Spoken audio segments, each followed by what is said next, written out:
witches, welcome to my kitchen. Now you are joining me here today because we are doing a specific kind of kitchen witchy spell that is just in time for Imbolc. So before I get into the video, I do want to just say thank you so much to my two news patrons, Emmers the Witch and Tori. Thank you guys so much for joining.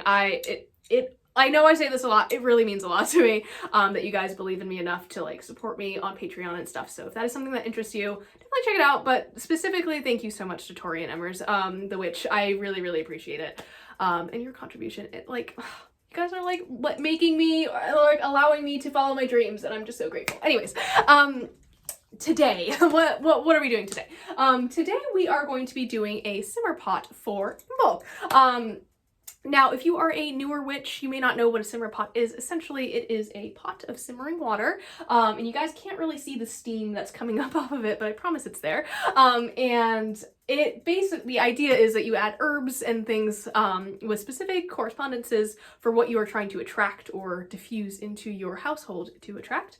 And the idea is that as the water boils, the steam and the scented steam brings the energies of these plants up and into your space. So it's kind of like a really cool transmutation of water into air. So it's a good combination of water magic and air magic, as well as fire magic and earth magic if you consider the herbs, but in general, pretty balanced. For this simmer pot, the first thing I'm going to be adding is a little bit of this herb called Angelica. Now, Angelica is associated with Imbolc.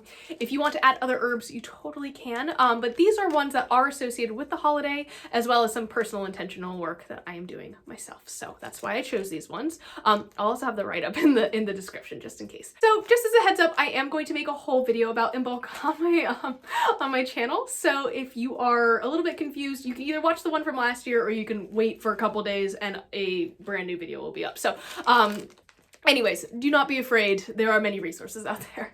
So the first thing I'm adding is my Angelica. So we're just gonna continue to do that so I don't talk you guys to death.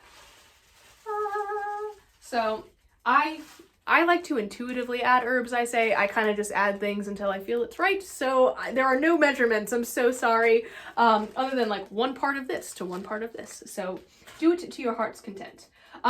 Next I have a little bit of chamomile, and this is actually the last of my chamomile, and I am going to use it. I'm going to use all of it just as a kind of a nod to the idea of rebirth and finality that is associated with Imbolc. So like the ending of an old cycle and the beginning of the new, ending of my old herb stash and the beginning of a new one that I can start to get. Following that, I have a nice sprig of dried rosemary that I dried specifically for that, so I'm adding that in. Let me backtrack because I realized I forgot to say the associations with these herbs.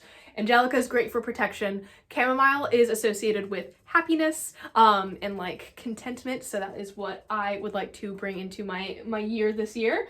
Rosemary, also purification, cleansing, stuff like that, as well as protections. Then our next herb that we have is Basil, which is associated with Imbolc as well as prosperity. So I'm going to be adding some of that, putting that in there. Then finally, second to last, sorry. These are jasmine blossoms. So I'm using jasmine because any white flower really is associated with Imbolc. Snowdrops are more traditional, but because I have jasmine, I'm using jasmine. Plus, I love the way this herb smells, so I'm always happy to use it. And once again, I'm just going to use the end of it because finality and new beginnings and a new beginning to my herb collection. Yes, yes. Okay. Next herb I'm adding is pretty common, I think, and I'm adding some cinnamon in there. Cinnamon is one of those herbs that really kind of livens up a working and just gives it some extra oomph, but it's also very heavily associated with Imbolc. So that is why I'm adding it in. And then finally, I am going to be adding in some bay leaves. Now, something that I recommend for practitioners to do to make this a little bit more magical is to take a pen, like an felt tip pen or like a marker or something, nothing sharp, not a ballpoint pen, and write intentions on your bay leaves. And then as you sit with them and infuse them with your energy and think about your intention, just have a moment there with your plant before adding it to your simmer pot. Now you can do as many as you would like, you can do as few as you like, just be sure that you're not overwhelmed with the smell of bay, and then You'll take your kitchen wand if you have one. This is like the wand I use in my kitchen when I am doing any sort of kitchen magic, even if it's a simmer pot. It's a pretty cool spoon, I think. Anyways, I'm just gonna give this a nice stir, and it's already like this really beautiful, like kind of yellowy color because of the chamomile. I am unable to speak today, sorry. And let me show you what it looks like. It may not look like much, you guys, but it smells fantastic.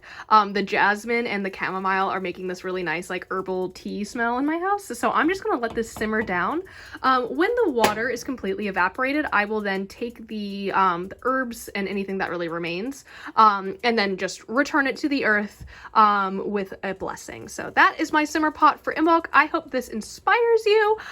And you can add other herbs to this. This is just a really good base for any sort of simmer pot that you might want to do this year for this holiday. So completely up to you. I can't wait to see what you create, and I'll see you guys later.